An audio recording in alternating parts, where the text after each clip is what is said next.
So tinatawag din, sinasabi nila, bakit hindi maisog ang PBS? Excuse me, mas maisog pa ngayon. Dahil wala kaming takot na tumulog dito sa Korte Suprema. We know also how to gain an even footage. Hindi naman pwede na napaka-imbalance ng scale, di ba? Hindi naman pwede na nakaupo sila doon and they can dictate how we answer, what we're going to say. They can get angry at us, they can yell at us because they have done this before. They have in fact already made conclusions about us, made conclusions about and even targeted us just on this day, just for not showing up. Ano pa kaya pag nakaupo kami doon? What we need is to reassert that the power of the people is paramount. The interests of the public is paramount. We are not here to protect the already super protected. We are not here to give more power to the already powerful. We are here seeking a balance. Yung powerful po, ang ating mga kongresista, they do so because they are there by virtue of a vote of the people. Lang kakalimutan, ang box. Kaya po sila nakaupo doon dahil nilagay sila ng taong bayan dyan.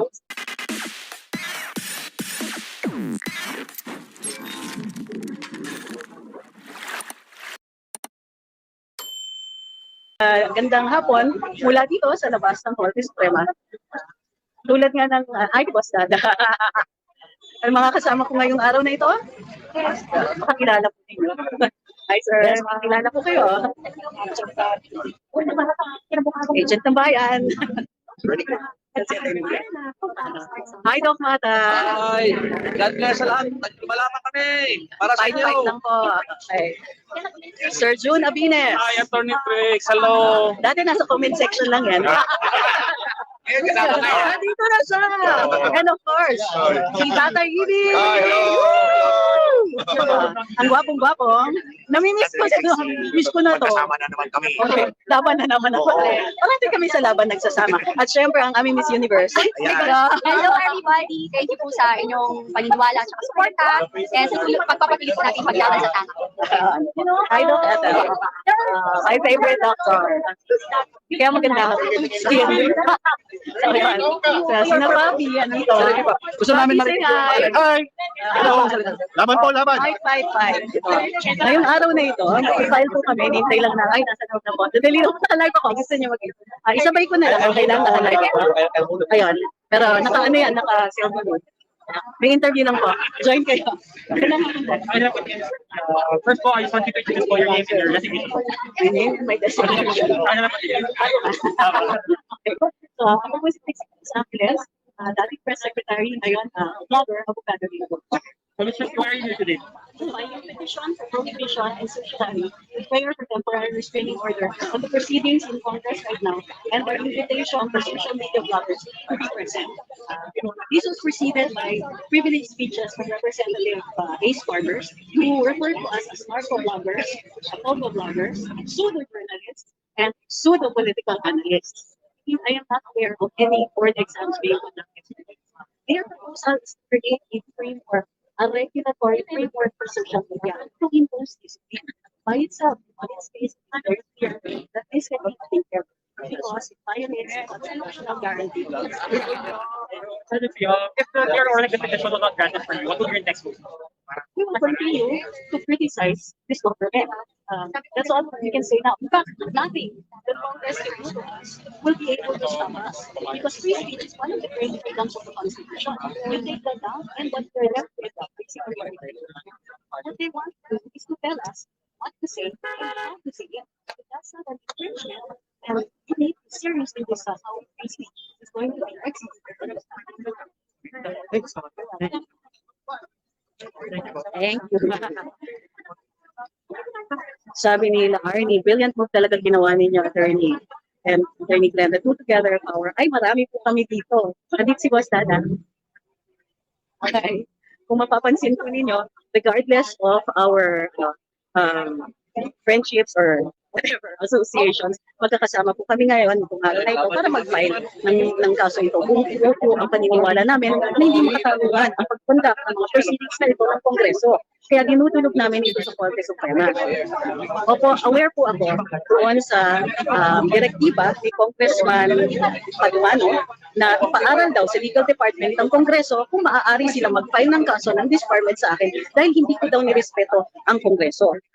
With all due respect sa ating mga kongresista, hindi po disrespect ang ginawa namin. Andito po kami sa Korte Suprema kasi nga nagpa-file kami ng kaso laban sa kanilang excess. Sila po ay tumatawid na po at lumalampas na ng kanilang jurisdiction. Nagpapatawag sila ng mga vloggers with the proposal na i-regulate kami. Ano sabi ng salikang batas? No law shall be passed abridging the freedom of speech. Now, sasabihin nila, may mga, may mga criminal cases naman that prevent certain things from being said. Totoo yan. Pero maliwanag kung anong ipinapakita na damage. And none of those laws are preempting from speaking. Hindi ka pipigilan magsalita. Hindi siya prior restraint. At nakikita na maliwanag kung ano yung damage nito. So, with all due respect, of course, nire-respeto natin ang Kongreso bilang isang institusyon. Dahil ito nga ang gumagawa ng ating mga batas. Ngayon pa man, they are also bound by rules. They are also bound by law. Hindi naman dapat ginagamit ang kanilang powers para mag-abuso sa ordinaryong mamamayan. Hindi rin din sila dapat pumapasok sa aming spheres. Kumbaga, para i-restrict kung ano ang pwede namin sabihin o hindi. Kung sila po ay nasasaktan, paumanhin po. Ngunit, gagamitin namin ang aming kalayaan para mag-criticize ang ating mga government officials, ang mga kawani ng gobyerno for the good of all in the name of public interest. After all, hindi pa yan naman talaga yung purpose ng ating freedom of speech to check government. And as long as in good faith naman kami, then I don't see any reason why they should shut us up. And kahit sabihin nila na hindi nila kami pinipigilan o hindi nila kami tinatawag para pagalitan, clearly that wasn't the case today. Galit na galit sila and they are not abiding by their own rules. Hindi ba si Congressman Dan Fernandez na po nagsabi, may 2-strike rule pa. 2 beses na hindi makatarungang hindi pagpunta. Walang excuse, walang dahilan, yun po ay lalabas ng show cause order. Pero ngayon ay naglabas na sila ng show cause order kahit impitasyon pa lang po ang binigay sa amin. So, of course, sasagutin po namin ito. Of course, naiintindihan ko yung galit nila. Pero yung galit nila should not transgress our rights. Kailangan fair pa rin sila. Ganito po kasi ang nakikita namin may imbalance. Sila na po ang may powers. Sila po ay public officials. Sila po ay may mandato. Sila gumagawa ng batas. They have the power of the purse. They have the power to cite in contempt. Mayroon silang parliamentary immunity under the speech and debate clause. Tapos kami, ang meron lang kami yung karapatan magsalita at magpahayag. Yun pa ba ay papawasan na? In spite of the fact na sila po ay malaki ang powers. Diba? Doesn't it just make sense that those who have less in life should have more in law? At least sa kaso na ganito. So, yun po So, tingnan niyo po, marami din pong media ngayong araw na ito at nagpapasalamat pa rin tayo sa mainstream media dahil kahit paano ay na-cover naman po kami ngayon. We're filing this case in the name of fair play. At yung also, medyo lang ako, natatawa na lang kami dun sa mga nagsasabing, natakot kayo? 39 po, more or less, out of the invited vloggers ang hindi dumating para itulog ang kaso na ito sa Korte Suprema. In fact, they cannot call us scared because it is far scarier to do this, to take the congressmen out of their safe zones, to take them out of their spheres of influence. And I am sure they're not going to be happy with this. But the point is, to protect our rights, yes, sometimes you have to break a few eggs to make the cake. So, malaking pasasalamat sa lahat po ng sumusuporta sa amin at naniniwala dito sa ating pinaglalaban na yung rapidly diminishing democratic space kung saan tayo pwedeng malaya tayong magdiskurso, yun po ang pinoprotektahan namin ngayong araw na ito. We could just, have gone there, said some nice things and gone home.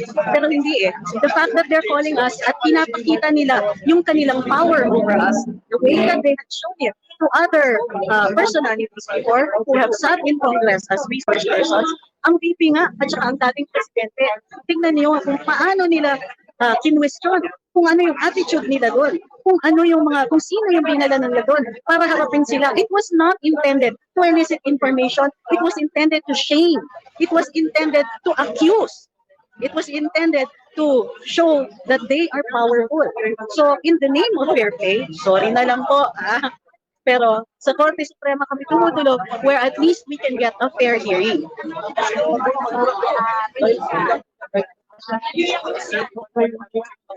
Mamaya po papakita natin yung kopya ng ating petition, and I'm fairly sure na hindi lang po kami ang ganito.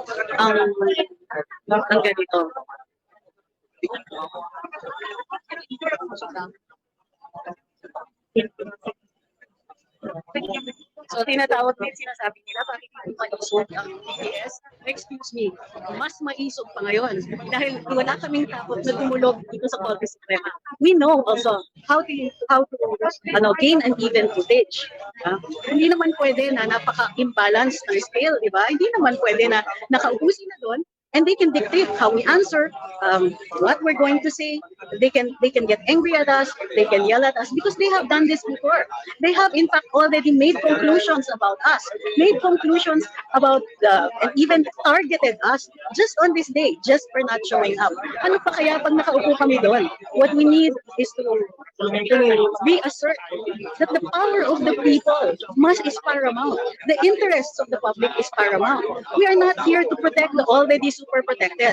We are not here to give more power to the already powerful. We're here seeking a balance.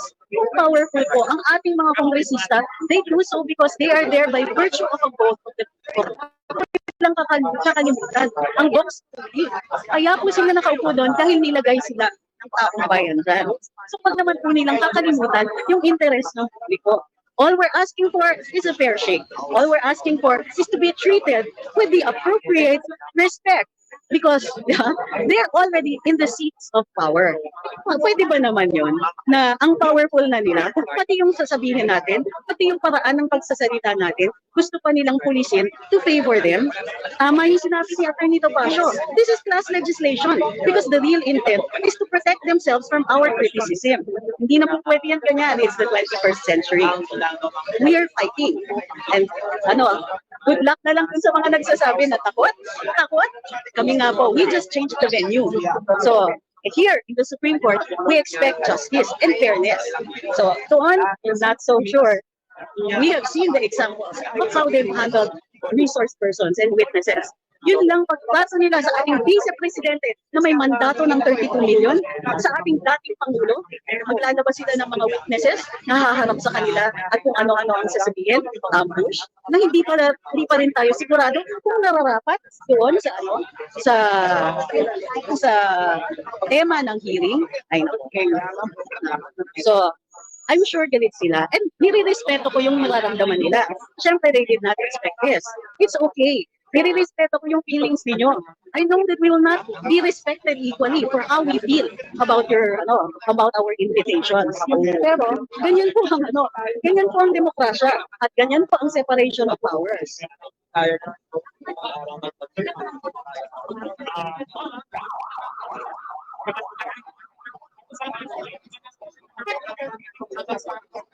Maraming salamat po sa inyong suporta. Muli, isip natin, nasa na yung na-file na?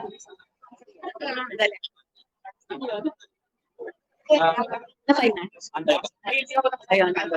So kasalukuyan, nire-receive yung aming petition dito sa Korte Suprema. So pasalamat din ako, ang daming vloggers din na lumabas ngayong araw na ito para sumuporta dito sa pinafile natin na petition. Para sa akin, this is an opportunity for us to balance the scales.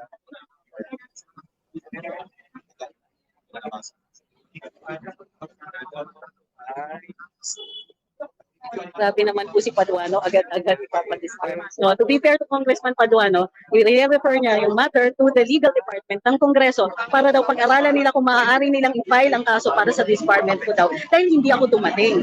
Ang submission ko dyan, napaka-premature naman po yan. Kasi show cause order pa lang po. Mayroon pa akong pagkakataon magpaliwanag. Pero kung ganyan po sila, then tama yung pagpunta namin dito sa Korte Suprema. Pinatunayan lang po nila na tama ito, na dito sa hukuman ang dapat punta namin. Because clearly, yung mga ginawa nila kanina, they don't sound very fair, do they?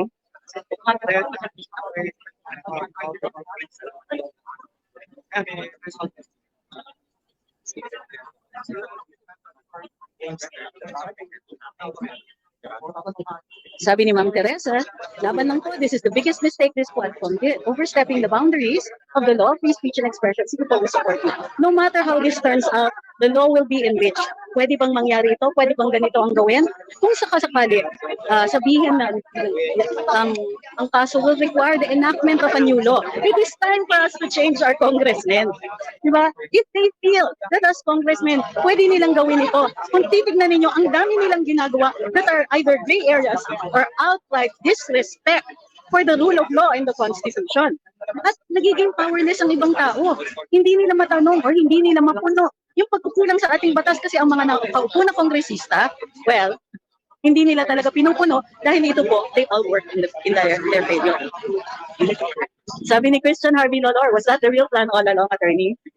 What's your antecedent? The real plan of what?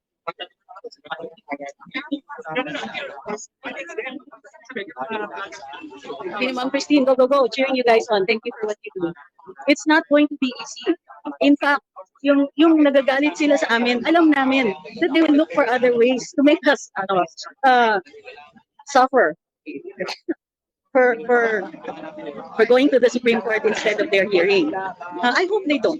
I hope that they still respect the rule of law and respect, of course, the social discourse.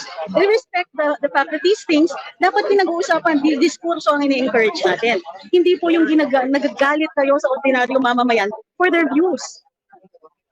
Oo, alam namin tama yung pagpunta na namin dito. Pero sana man lang ang ating mga kongresista, kung hindi sila natututo that sometimes citizens do and can push back, then it's time for us to change our congressmen.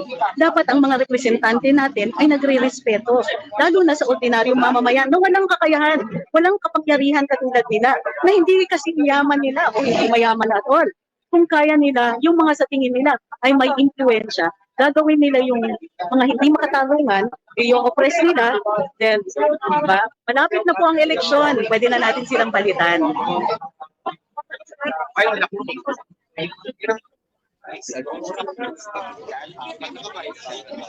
Sabi ni Matthew, kailangan na ba lumabas ng taong bayan? Kailangan na pumukha sa mga nasa gobyerno ng pasahod ng mga Pilipino na magyang kanilang ginagawa. Hindi mapasahod sila ng taong bayan. Ang kailangan ay padaganapin yung mga posts natin. Show them that social media is not easily cowed. Hindi tayo magpapatakot. We put them in power. Power belongs to the people. Konti namang respeto. At wag naman nila i-diminish ang ating mga karapatan. Sana naman, okay naman kami sa diskurso. Okay naman kami to be on equal footing and to discuss social media. I don't mind. Gusto ko nga, mayroong order. Pero, if the order comes at the expense of our power of speech, ay, wag na lang. It's too high a price for that. Sabi ni Don't Feel No Video, ay nako, hindi nila alam, may vloggers, so wala pa, pilati sila ng tao pa. I agree, and that is for sabi ni Noy, feelings nila, kung di pa attorney, wala na akong respeto sa mga PI na yan, mga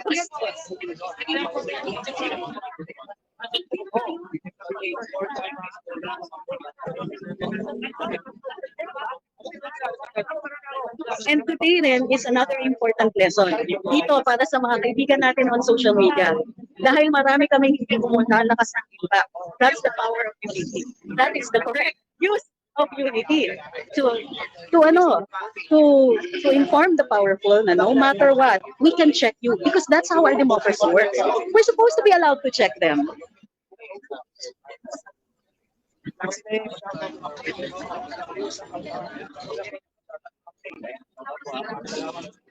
Maraming salamat po sa inyong lahat and for all the support that you are showing. Nakikita natin na ito ang sentimiento ng ordinaryong mamamayan.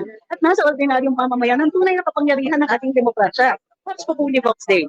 Ang boses ng taong bayan, boses ng Diyos. Sinasabi natin yan dahil ang autoridad ay nanggagaling sa taong bayan. Ang autoridad, ang reason kung bakit makaupo sila sa kanilang mga very comfortable na upuan sa House of Representatives ay dahil binoto sila ng taong bayan. Ang boto ay nagkumakatawan dun sa power na pinapahiram natin sa kanila. Hiram lang yan. Diba?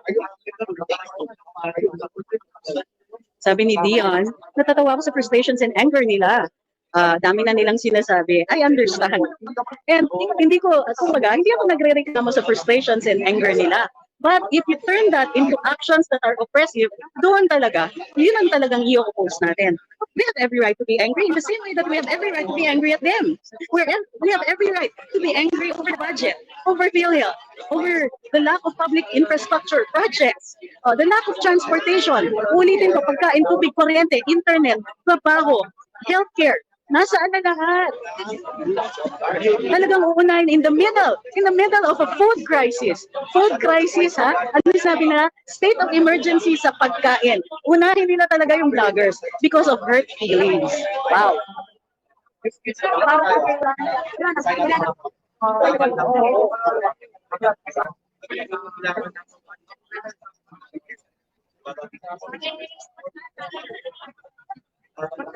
Sabi ni Jenker, mainit dugo ni Paduano sa inyo. I don't think it's personal. In the same way, hindi rin personal ang sasabihin ko. Congressmen should not abuse their powers.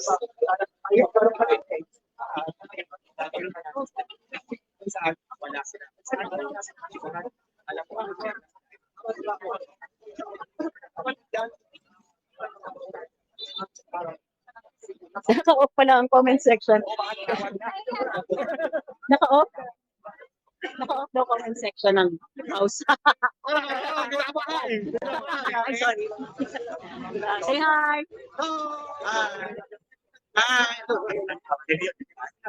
How's it going? Ito ang namin gabi. Ang reyna ng PI. Reyna ng Hindi ako takot kasi kasama ko ang ate ko. Joey, ina mo. Eh, bago na. Joey ng ina mo. Joey na ina mo. Sabi ni nanay ko. Kasi dati, jutang eh. Ate, jutang dinawes eh.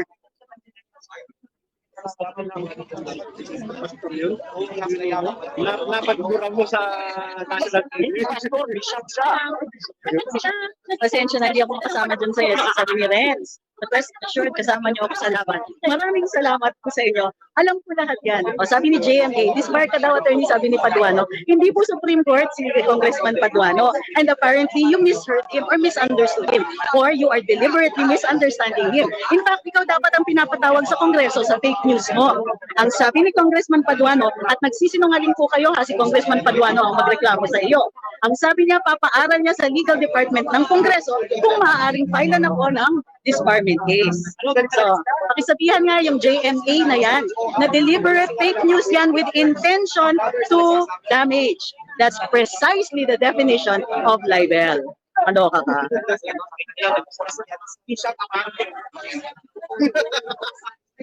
Ay, hindi ko napakita na. Person, say hi. This is channel 167. Pinakulong nila, yun lang. Sa BP22, hindi na dapat nakukulong. Ako na hindi dapat nakulong pero pinakulong from Friday to Monday. O, di ba? Akalain nyo? Ano nangyayari to? It's the 21st century. Aware na aware ang mga tao sa kanilang mga karapatan pero nangyayari pa rin ito. Ay, it feels like Marcos Sr. Doesn't it feel like Marcos Sr. years? Ah, yes. Di ba? Teka, dapat hindi ikaw eh. Dapat yung may karanasan. Di ba? Kamusta ang Marcos Sr. years? Do you see any similarity? Oh, pero mas malala itong anak. Kasi itong anak, talo pa yung nakatira ng katol eh. Yun eh. Kumbaga sa ano talagang yung mga normal na tumitira ng ano no, ng drugs eh, hindi ganyan. Pero eto, wala eh. Ako lang tinira nito kaya doble ang dosage niya. Doble. Oh my gosh. Kumbaga sa Kasenko nakatira ng formalin. Eto, ako lang tinira. My God. At nasaan ang executive? Sa buong fiasco na ito, alam nyo, kung malakas ang presidente, kung matindi ang leadership niya, pwede niyang patahimikin yan at sabihin, wait, you're transgressing rights. Yung mga tao na pinatatahimik ninyo, butante yung mga yan. The president can actually tell Congress and use his political capital to tell them na, ano ba, they really want to lose these elections or what?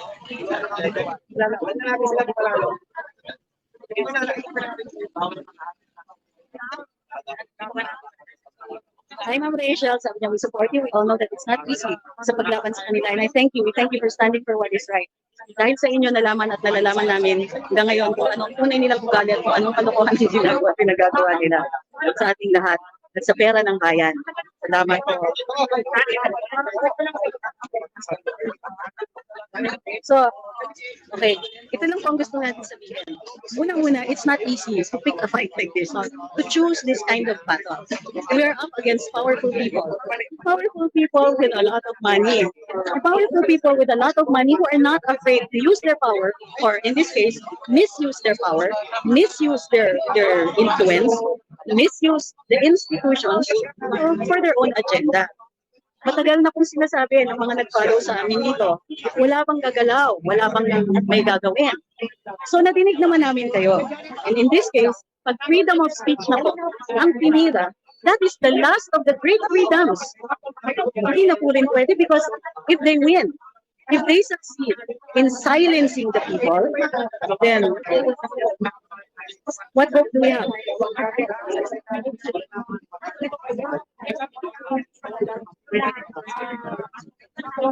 Remember, we have to give them what they don't like, but which is completely legal.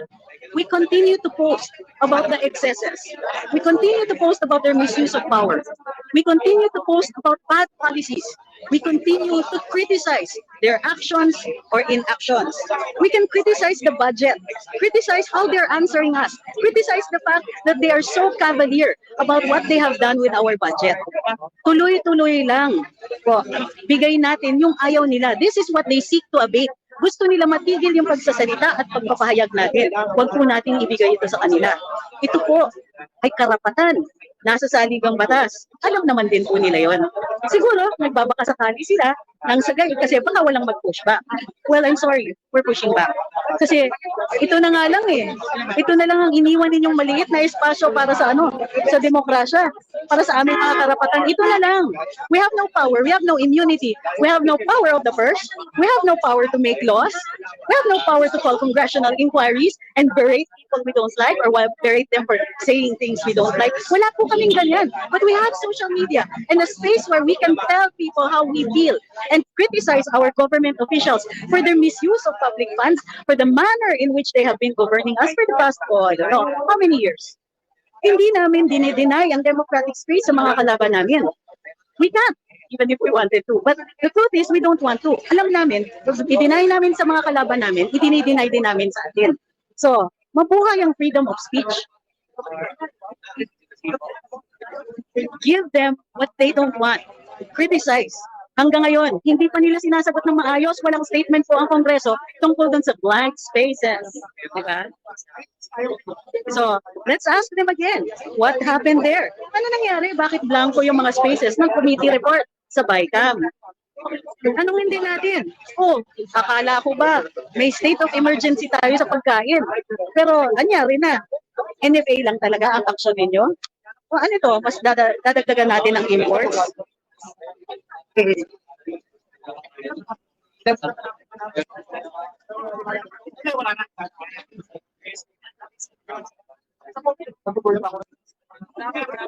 Thank you very much, everybody. Okay na, so yan, hindi pa. Ano na? Mahaba kasi yung filing process. Maraming salamat po.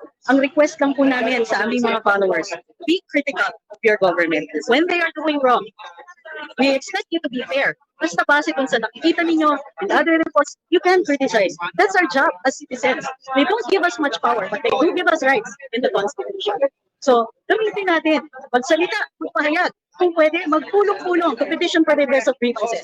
Garantisado yan sa ating saligang batas. I-deny natin sa kanila yung pag-abuso ng kanilang powers.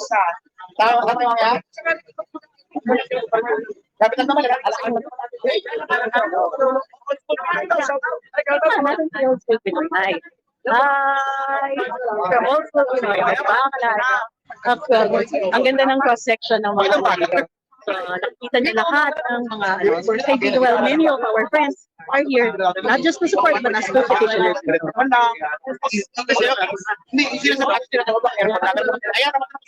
Ayan na, finish na. Palabas na po yung stamp receipt copy. Ano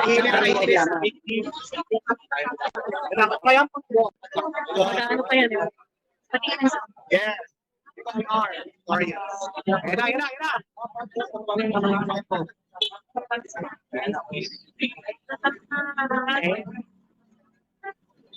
Uy, maraming salamat din. Yes, nakikita ko yung mga nagpapasalamat sa amin. Pero nagpapasalamat din po ako sa inyo dahil sa inyong tuloy-tuloy na pagsusuporta.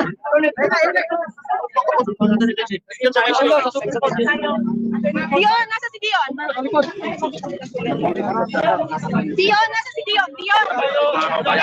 Ay, live yan. Atras na konti. Okay na? Okay. Atras na po tayo para mag-fight tayo. Para kita lahat. Atras na po tayo. Yan, okay. Atras po tayo. Wait lang po. Kuya, wait lang po ah. Okay, look here po.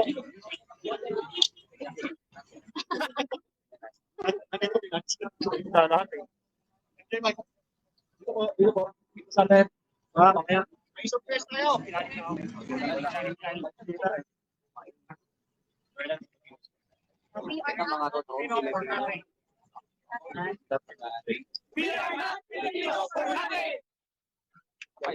po tayo.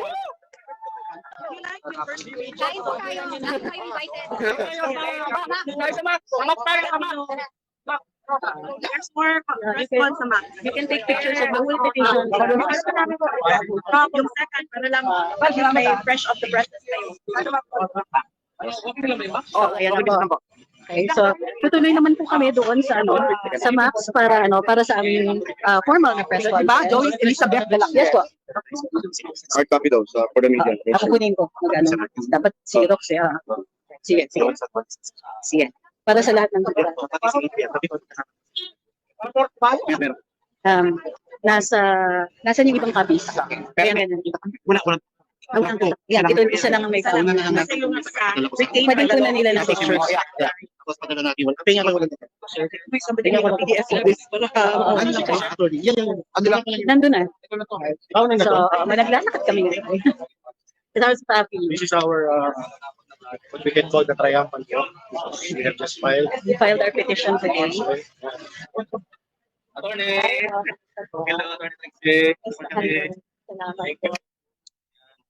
Yan guys, si Attorney Trixie. Uy, mas maganda ang ilaw dito. Siyempre, the whole time nagsasalita ako kanina, ang sama ng ilaw.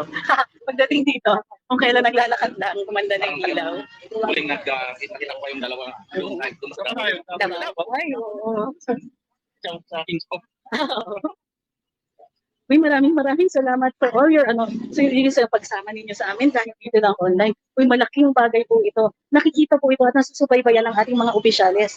I think to some extent, they fear the popularity because and it's not me personally, but the popularity of many vloggers kasi it's enough to challenge theirs. So, hindi naman siguro yung sa akin. Pero definitely yung sa iba, di ba?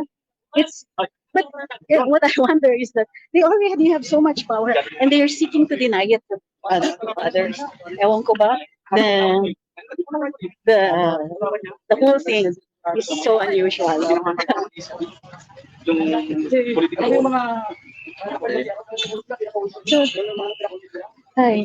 So, malapit lang po yung lalakad lang po kami dito.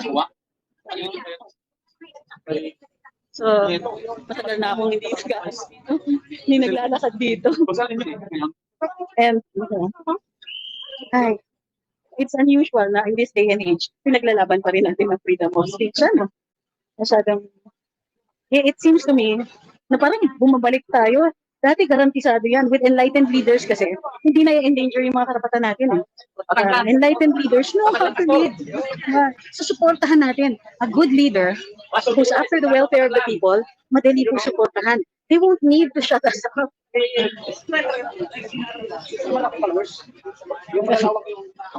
Sa press conference will be in Max Orosa.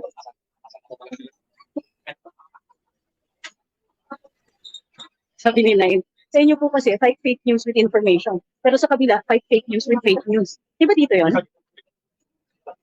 Right?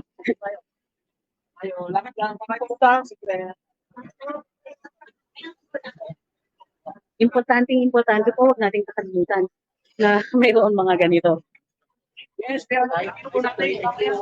We are umpisa pa lang po ito ha. Tandaan ninyo, Kasi kadalasan po kasi, yung pinaglalaban, pag may pinaglalaban na karapatan, it is rarely an easy fight. It is very rare. Siyempre kasi, merong gustong umagaw eh. So that's what we're going to be doing. Yan po ang hinaharap natin.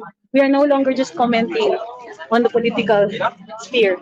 No longer commenting and just giving our opinions or, kumbaga, primal scream therapy online. But now we're in the thick of it. Ako, I resisted this. I resisted having to actually, parang ang feeling ko kasi, ang tagal-tagal-tagal ko nang lumalaban. Ang dami ko nang pinagdaanan na ganito. And I'm hesitant, was hesitant to undertake still another something like this. Pero yan talaga eh, ganyan ang buhay. Nobody ever says that, fighting for rights, fighting to maintain a democratic space, fighting to maintain the freedom of speech, free from government interference. Nobody ever promised us that it was going to be easy. So, let's do this. Sabi ni Ma'am Christine, PH can move and grow with power-tripping couples. No to feeling kings, pretending to be public servants. Alis na kayo dyan, oppressive legislators, PH doesn't need you.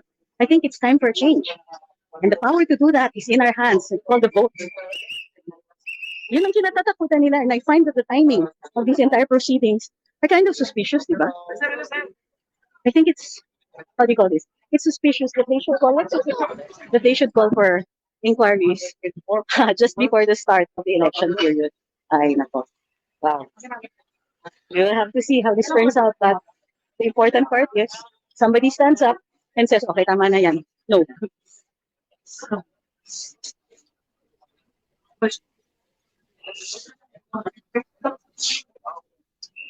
Sabi ni John Enanor, bakit tumatawa mga kakamping na sumisigaw ng protect free speech daw dati? Walang prinsipyo talaga. Karapatan din naman nila magbago sila ng isip. Pero pwede naman natin punayin. Hi! Let's go! Yan. Say hi! So, fellow vloggers! Ang galing, no? Nothing unites us all better than a common cause. So, maraming salamat. Ako, I appreciate all your prayers, all your hugs. Thank you very much. Nararamdaman ko yan kahit virtual yan.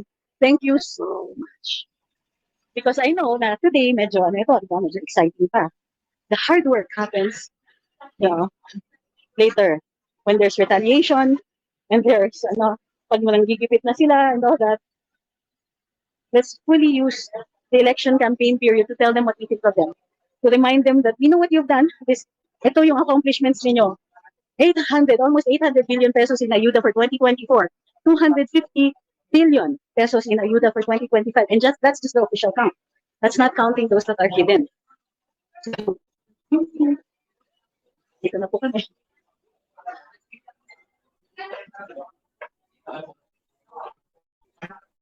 Once the Supreme Court case, once the Supreme Court cognizance of the case, when the court is cognizant of the case, di na po kami pwedeng magsalita. It will be subject to the subject's review. So, let's take this opportunity, yung opportunity to, ay po, kain muna kayo. Hi. So let's take this opportunity habang pwede pang magsalita later on so that the court will be able to decide on these things fairly. Hindi na natin pwede pag-usapan. But we can continue to observe what's going on. Sabi ni CG, what works is there disbarment case against you? Well, kain muna. Okay, so, pabalik po ako, pakainin ko muna po yung media, at we'll get everybody settled here. For the press conference, magla-live po ulit tayo. Okay?